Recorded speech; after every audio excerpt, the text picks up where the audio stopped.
Hey everybody, a quick follow-up video to that last Jesus myth video I made.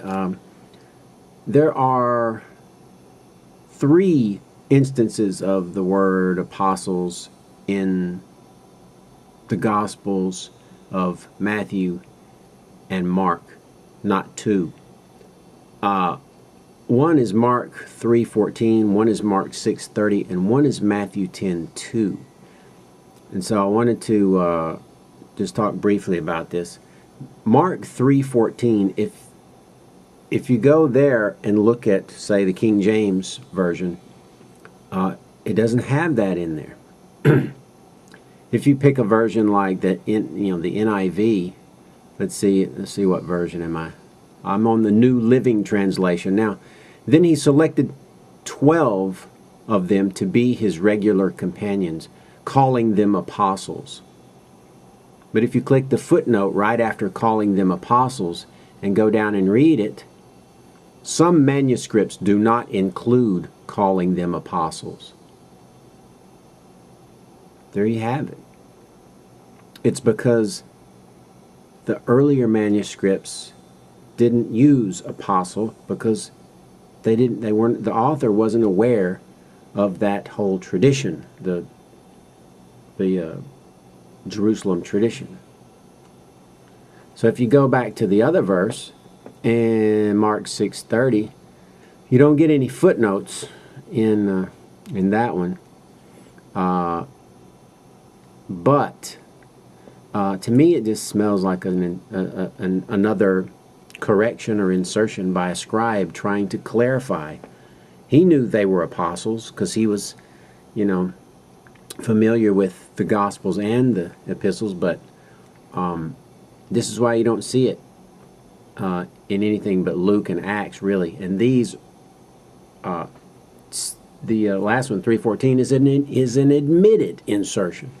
This one's not showing me any notes, but I think it probably is.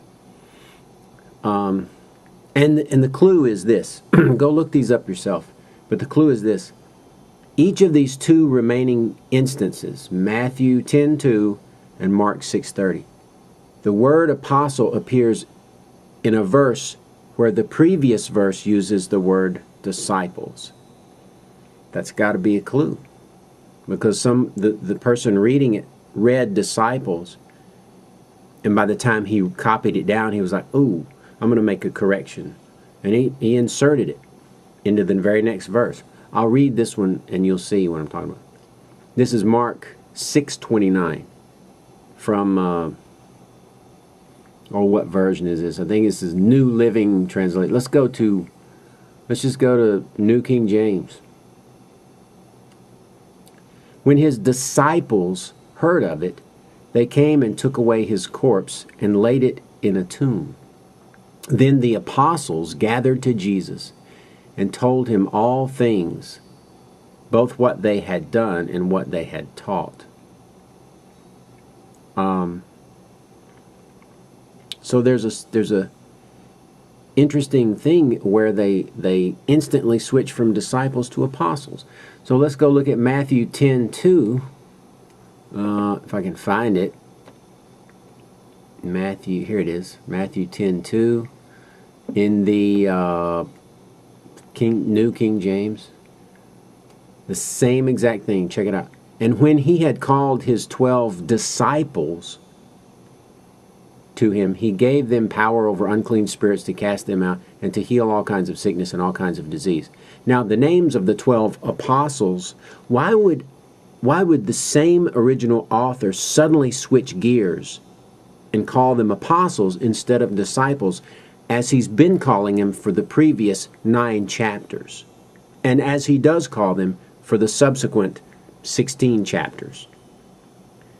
I'm telling you, folks, all 3 of these are later edits, corrections, if you will, by scribes who were copying these documents, who were aware of both traditions, the Galilean tradition, Matthew, Mark, Luke, John, and Acts, and the epistles, the Jerusalem tradition. They went in and corrected this in this one instance? Why did they not correct the whole document? Who knows? Why would they correct it at all? At that one particular time, they felt like it. I mean, so we have a precedence already of just tons of these kinds of things going on, and Mark 3:14 is admittedly an insertion. The translators admit it by basically saying that it's not in every copy of the manuscript. And they don't go so far as to tell you how many don't have it. They wouldn't want you to know that, or whether those documents that don't have it are earlier than the documents that do have it. So it's like the old warning, you know, they're forced to give you a warning on a cigarette, but they're not going to tell you. You know, they're not going to put on the cigarette package, smoking these will give you lung cancer. I mean, you know, so you have to dig and dig and dig, and so that's the scoop on these instances of apostles showing up in Matthew and Mark. They were never there in the first place. Only Luke and Acts, one person knew of the written tradition of the written letters of Paul, and he used apostles quite frequently in both Luke and Acts. But that's early 2nd century. That was enough time for the epistles to float around and become known.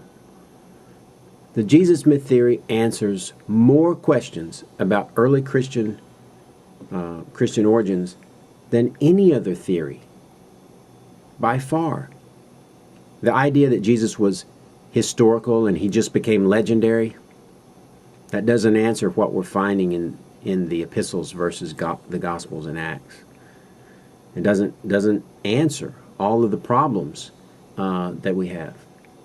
So anyway, I just thought I'd follow it up. You can research this stuff on your own too. Just go to some of these sites and do some searches and see if maybe someone has noticed this before about the word apostles being used in Matthew 10:2 and Mark 6:30.